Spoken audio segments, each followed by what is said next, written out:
Greetings, guys. So today on the Visionary Podcast, where vision meets the world, we had Westport's finest, Jen Tooker, the First Selectwoman. We were lucky to get her. It was pretty hard, but we were really honored that she made the show. And so on today's show, she's gonna talk about her early beginnings and how she started, what her first day job was in her professional life and how she got to this point, and how she chose politics and why. And really, we're gonna highlight what her vision is for Westport.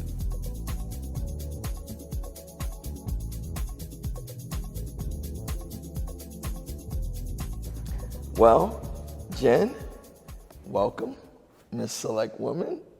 Thank you, Jay. It's such an honor to have you here. I was thinking about, when we met, start a Westport's board. That's right. The library, of course. That's right. And I was like, wow, what guest could I get on this show that would be compelling and that has a story that I don't think the rest of Westport knows. They know certain parts of you, but not. They do indeed. They just know a little bit surface things. Little surface right? Stuff. So I was like, ribbons I cut. We got to, exactly. All those ribbons. All those galas I go to. Exactly. That's what they know about me, right? Right. That's all they know. They're like, Jen is here. She says her words and she's out. And she's out. She's out. And so my thing was like, let's get her on the show and ask her some real questions, because behind that veil, it's a beautiful veil, right? But behind that veil, I know there's a real person, real human being that has a beat, a drum that is beating, and I don't know how you do it, but I commend you because you're doing a lot. And I guess I am too as well. I was just going to say, I think I'm in really good company with let's do it. Including this amazing new studio. I know, right? Content Studio Westport. So Jen, my first question for you is, I'm very curious to where were you born and raised? We haven't ever had that conversation. Ever. Like, where'd you feel like you just dropped here? Right. Like you just came out of, I don't know where. Right. And I'm like, she's just here. I'm just here. But then I knew, everybody's like, she's not from here. I'm not from here. Ah. Yeah, so you're right. I think everybody just assumes, because of the role I'm in, that Yes. I just have always been here. But no, I was born in Chicago. Chicago. Oh, I love that town. But was raised in Dallas, Texas. Okay, and raised in Dallas. Yeah, so moved down there when, I don't know. I see.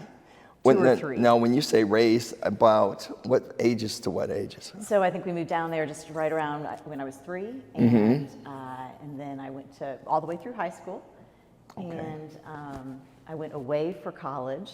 I went outside of Texas, which is very rare for Texans. Okay. They like to stay in Texas for college, but I went away. But I would come home for summers and work in the summers. But then, after college, I was gone. So I've never lived in Dallas as an adult. Oh, wow. That, right? So I think that's you left. probably the way to put it. Got it. Leave, right after I graduated Can't from college. keep you held down, huh? Nope. No place. It's time to conquer the world, do more. Okay, Chicago, did Dallas. And where did you, alma mater, where'd you go to school? I went to Notre Dame. Oh, wow. Yeah. Nice. We love the Irish. We love the Irish. Love the Irish. There we go. Some not so much. I mean, I'm from Michigan, so, you of them, we're kind of like, ooh, the Irish. I know. But I've come to love them. I'm not a huge fan of Michigan. I've got a lot of buddies that went there. A lot of partners went there. And so it's a great school. Great school. It is. And so next, it was like, okay, I'm always looking at these chapters. And I'm like, okay, Notre Dame. Can you tell me a little bit about the start of your professional career? Sure. So I was recruited off the campus at Notre Dame by a company by the name of General Reinsurance. Okay. It's based here in Stamford, Connecticut. But they were hiring, they were known in the reinsurance industry to hire these large training classes, put you through a training program, and then they never would tell you where you were going to get put after training. So you were hired for the training program, and then it was sort of like based on the needs of the offices, based on your personality, based on the needs of the marketplace, you were put in an office. I see. And what I loved about accepting the offer from Jen Rhee was you and me were very similar. We love people, right? Right. So I went through this phase when I was younger that I thought I was going to be an archaeologist. And my parents were, I mean, you know, whatever. They thought, well, that sounds really cool, Jennifer. But the reality is, you're nobody to talk to. You are going to be so lonely if you take a profession like that. And they always told me, they're like, you're just such a people person. I don't know. I think you got to get into a business that's about people. And strangely, reinsurance, at least the way Jen Rhee does it, we not only price our, you know, so not only do I price the business and price the risks to do the, you know, do kind of the quantitative piece, but you also sell the risk. Yeah, exactly. Right. You also sell the product. So it was both of those pieces. So it was this perfect match of kind of quantitative, intellectual work and building relationships with clients. That's which awesome. I love. You did a little bit of both. Little bit of so both. You got to use both those skills. Yeah. Yeah, because the archaeology thing is a pretty lonely job. Can you imagine? Just out there kicking it with the Out there bones. kicking it with the bones. The dinosaur. Oh, you yeah. can just tell, every time I talk about it, my parents would be like, okay. That's hilarious. I love little that one. self-awareness over time got me there. That reminds me of when I was growing up and I thought I wanted to be a marine biologist. See? And because I was a swimmer. Kicking it with the fish. And I was like, yo, this is great. But I was like, yeah, I'm kind of lonely. Kind of lonely. Kind of lonely. Could be, right? Could be, right? Right? I'd start talking to the fish, I guess. But anyway, long story short is, bones. I'm glad you chose that because it helped you also with the people skills. It did indeed. You know, It taking did the qualitative and quantitative data and connecting it with connecting the both. human behavior. Yep. Yeah. All good. So Jen, okay, so reinsurance. Now, what was that stint? How long was that? So that was almost 25 years. Oh, yeah. Wow. I worked for Jen Rhee, so they hired me into the training program, which is based in New York, and then they placed me in the Chicago office, and I was there for almost 5 years, and then transferred to London for 12 years. And then it's Jen Rhee. It was my career with Jen Rhee that brought us, mine and my husband's, that brought us to Westport because we were repatriated. So to what's Stanford great is that so you went across the pond a little bit, huh? for a long bit. Yep. So that's pretty defining. It was a long time. It was a long time to be overseas. All 3 kids were born there. All 5 of us have dual citizenship. We're both British citizens and U.S. citizens. Oh, wow. Yeah, no, it was a really UK. Yeah, it was half of my career with Jen Rhee. I was overseas. Wow, that's great. Yep. And so you were able to. So after that, then you moved. Then that's what brought us here because the global headquarters for Jen Rhee is in Stamford, Connecticut.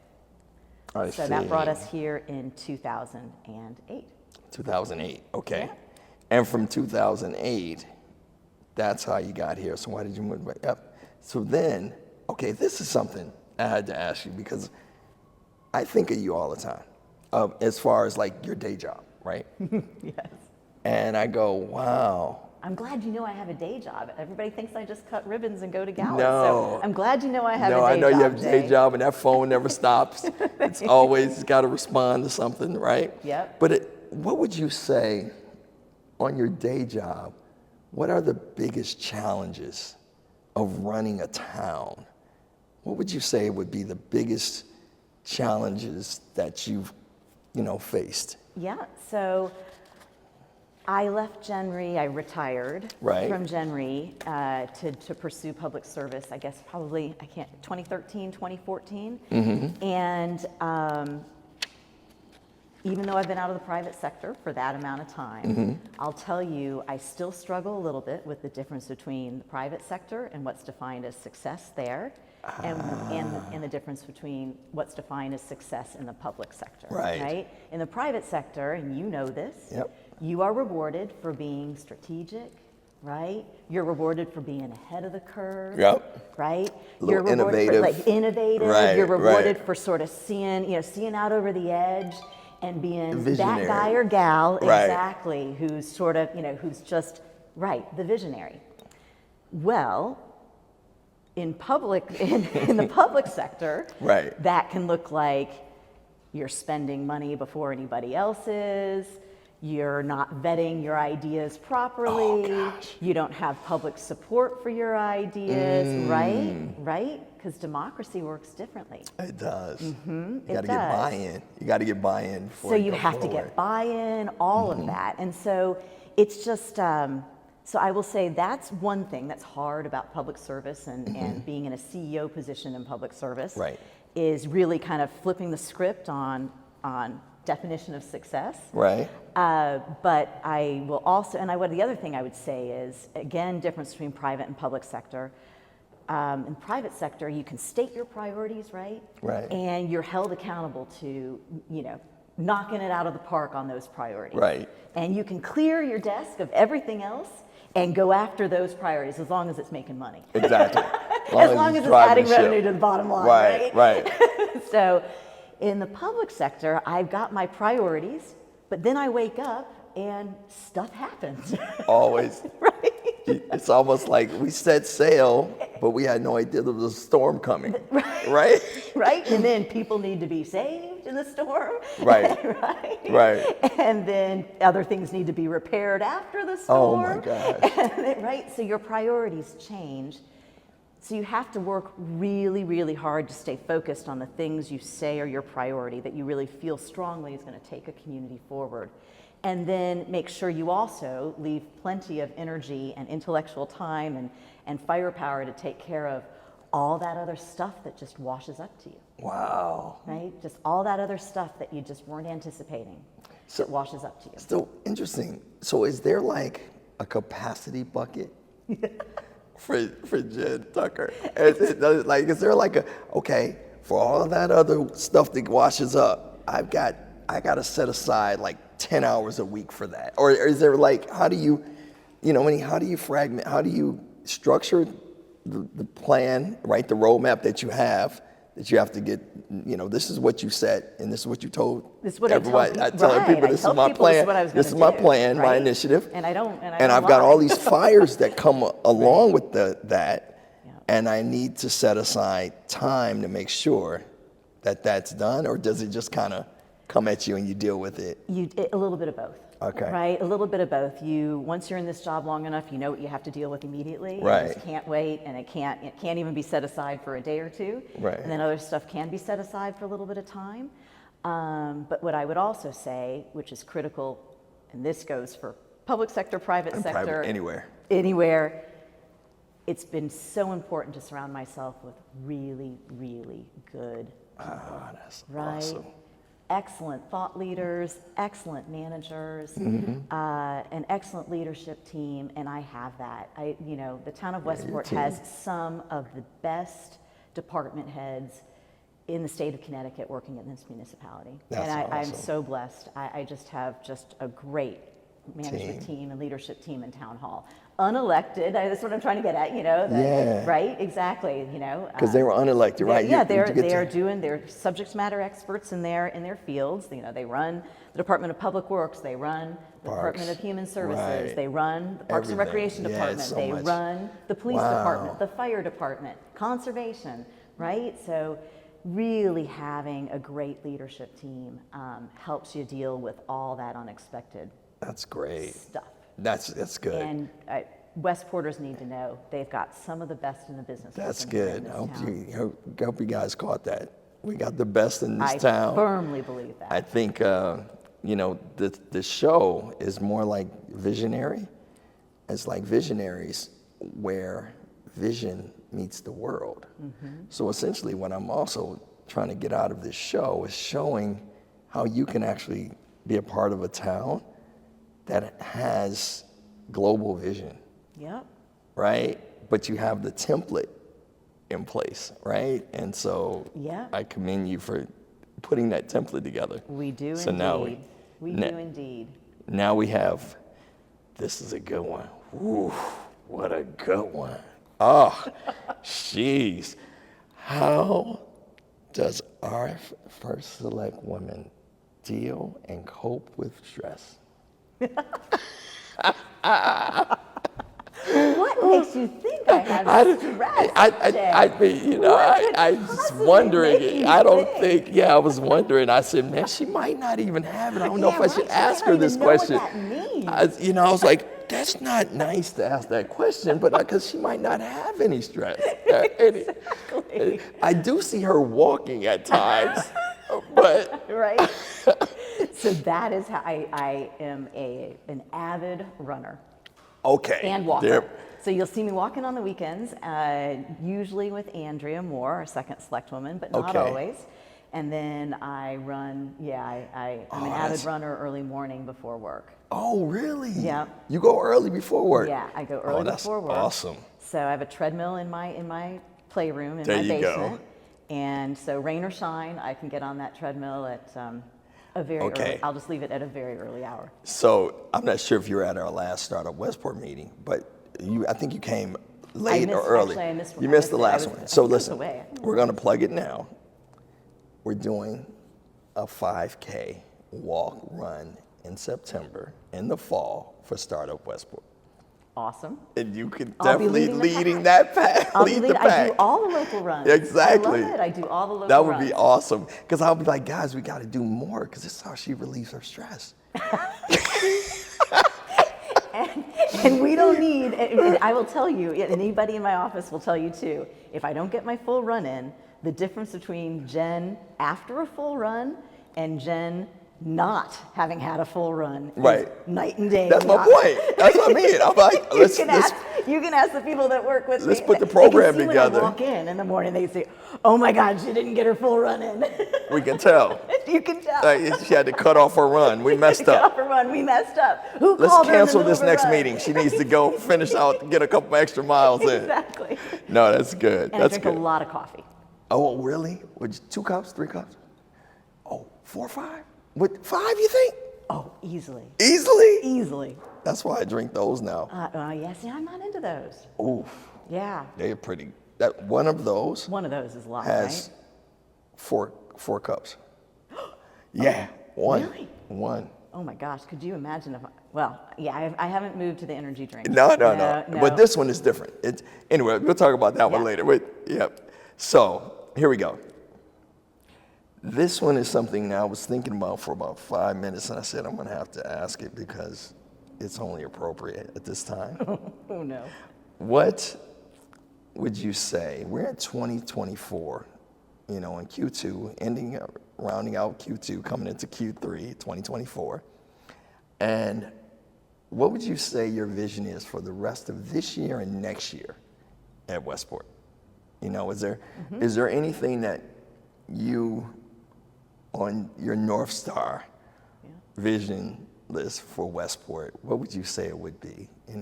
Yeah, so I get up every day wanting to ensure Westport is the best place to live, work, play, and learn in the region. Wow.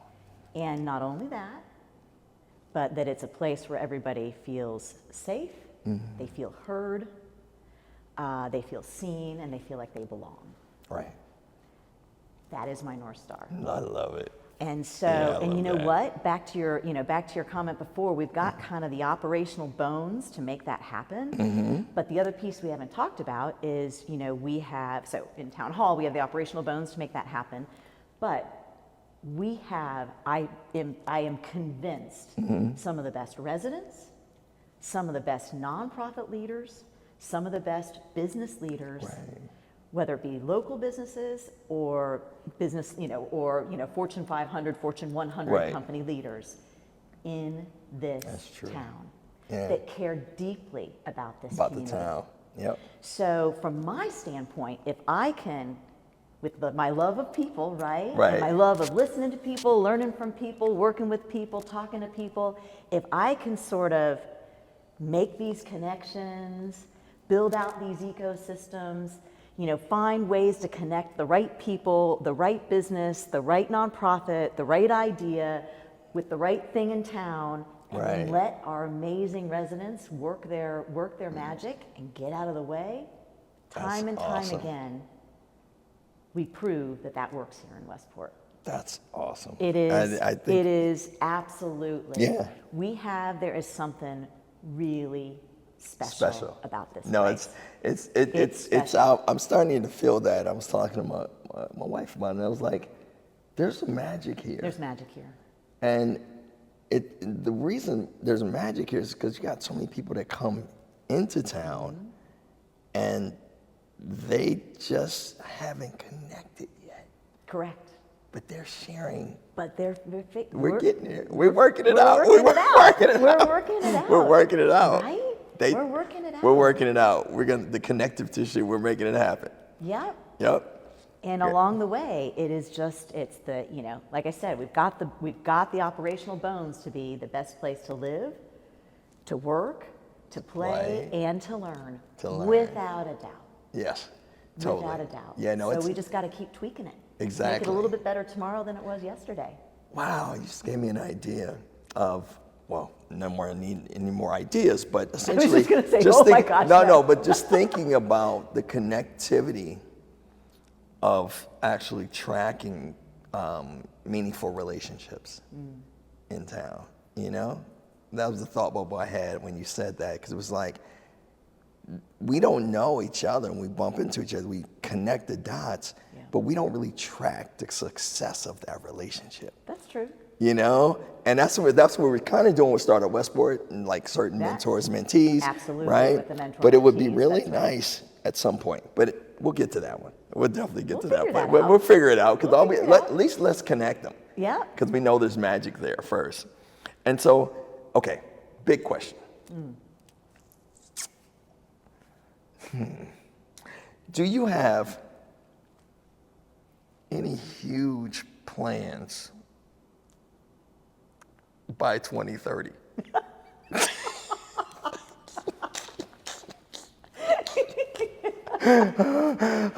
I don't know where I got that. I don't know where that one came from. I was like, wow, I don't know why some birdie told me to ask this question.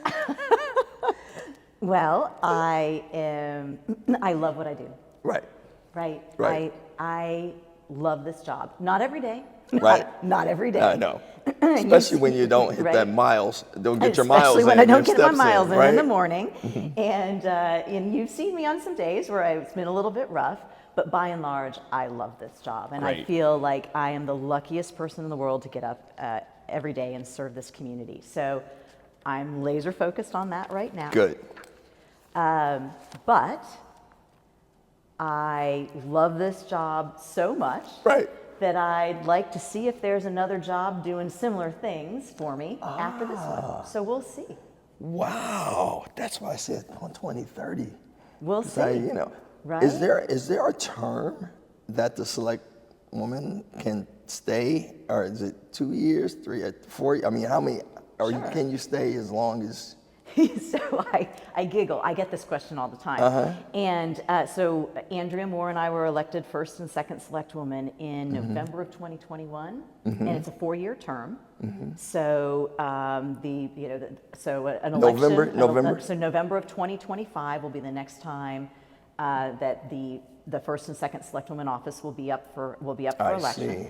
But there are no term limits. Oh wow. But I do like to say there are no term limits, because you kind of, this job is a lot, right? Yeah. So you sort of, after time, I think most people come to the conclusion that it may be time for somebody new to come in, or, I've done what I'm going to do, or I've done my best, and maybe it's somebody else's time. So there are no actual term limits. But I think what we've seen over time, that most people in this job, in the first selectman's job, I think usually stay for about 2 terms at the most. 2 terms, okay. Yeah, I don't know that I have my history perfectly done on that, but I would say that's kind of, Because I think, was Jim one term or 2? He was 2 terms, okay. And his predecessor, Gordon Josloff, was 2 terms.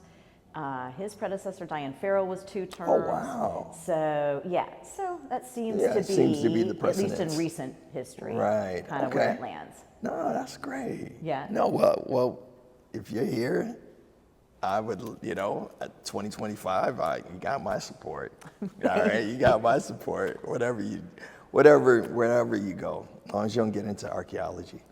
Like, So as long as I don't get back with those bones. Huh? exactly.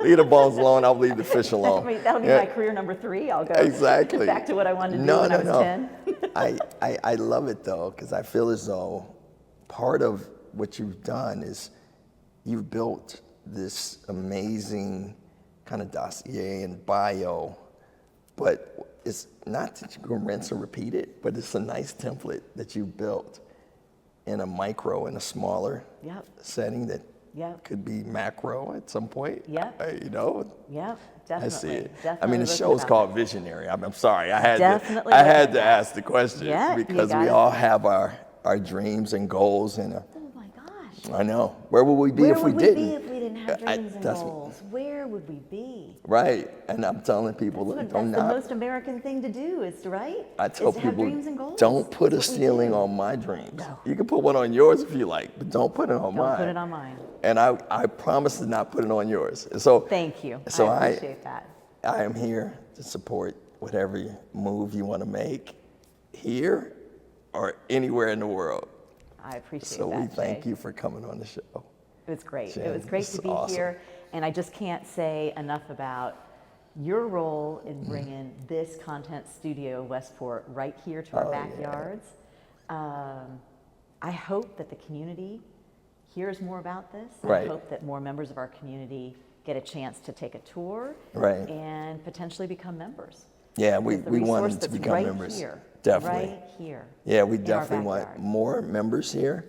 I got to make sure that more members come, understand it, we get the real content, and we share stories. Yeah. We share their stories into the world. Yeah. So that's the real goal. So thank you, Jay. Oh, really, honestly, thank you for all you do, all the different things you do in this community. You're great. Jen. Oh, thank you. I'm going to give you a big hug for that one. We gotta give us a big hug. There we go.